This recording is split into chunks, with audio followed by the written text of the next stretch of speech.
देवियों सज्जनों, आज की कहानी एक ऐसे टेस्ट मैच की जिसको देखकर पूर्व क्रिकेटर्स की आंखों से आंसू छलक गए। मैं इंडिया इंग्लैंड टेस्ट की बात नहीं कर रहा हूं भाई, उसके रिजल्ट के बाद तो क्या पूर्व क्रिकेटर, क्या करंट क्रिकेटर और क्या हम फैंस, हम सबके ही आंसू निकल गए थे। मतलब जीता जिताया मैच हार के आ गए। बट खैर, इंडिया वर्सेस इंग्लैंड सीरीज में अभी भी 4 टेस्ट मैच बाकी है। इंडिया के पास चांस है कमबैक करने का एंड इंडीड वो करेगी।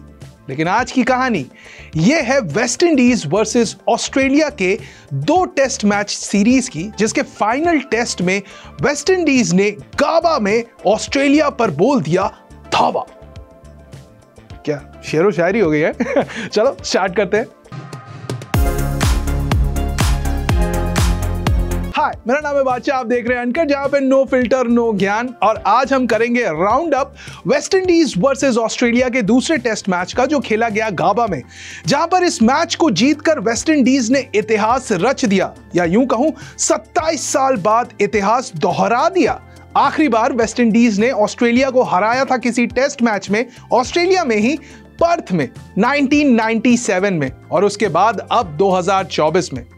और इस जीत का श्रेय किसे जाता है? शमार जोसेफ को, वो यंग गेंदबाज जिसने ताबड़तोड़ गेंदबाजी से एकदम ही पुर्जे ढीले कर दिए ऑस्ट्रेलिया की बल्लेबाजी के?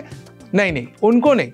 ये मैं नहीं कह रहा हूं, ये कहना है वेस्ट इंडीज के कप्तान क्रेग ब्रैथवेट का, जिन्होंने पोस्ट मैच सेरेमनी में क्रेडिट अपनी टीम को दिया। लेकिन सबसे ज्यादा क्रेडिट दिया है पता है किसको?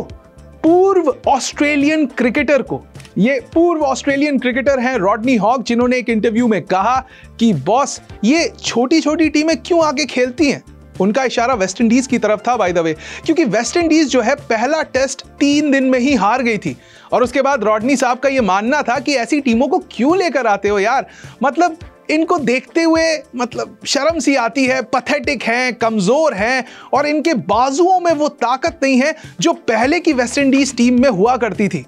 और ये इंटरव्यू जब वायरल हुआ तो खबर पहुंची वेस्ट इंडीज खेमे में, और यही 2 शब्द, पैथेटिक और होपलेस, वो चिंगारी बन गए जिसने वेस्ट इंडीज की जीत को सुनिश्चित कर दिया। हॉग के स्टेटमेंट के बाद जब वेस्ट इंडीज ने अपनी जीत दर्ज की, सभी की आशाओं और निराशाओं के विपरीत, तो क्रेग ब्रैथवेट ने यह कहा, I must say we had 2 words that inspired us in this test match. Mr. Rodney Hogg said we were pathetic and hopeless.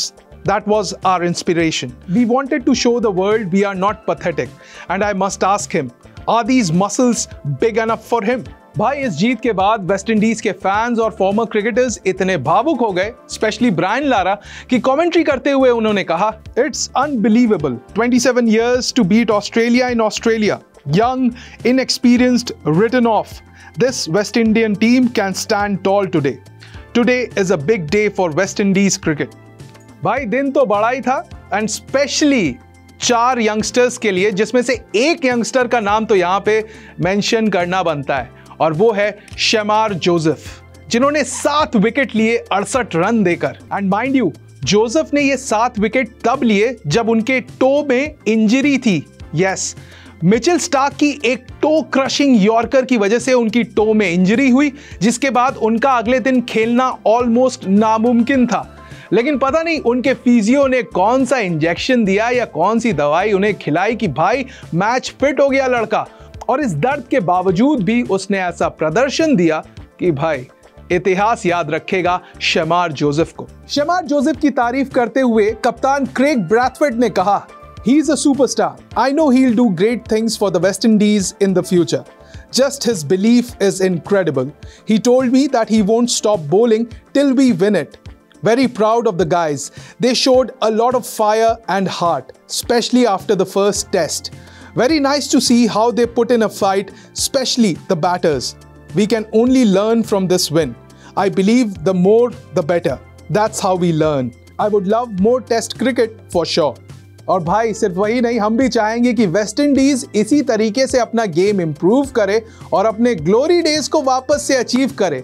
लेकिन वेस्ट इंडीज की तारीफों के पुल बाद में बांधूंगा। पहले मैं चाहूंगा कि मेरी खुद की इंडियन टीम ये ऑनगोइंग इंडिया इंग्लैंड सीरीज में अच्छा परफॉर्म करे, क्योंकि हैदराबाद में खेले गए पहले टेस्ट में हम ऑलमोस्ट जीतते जीतते हार गए हैं। मतलब अगर विराट कोहली नहीं होंगे तो क्या हमारी बैटिंग चलेगी ही नहीं?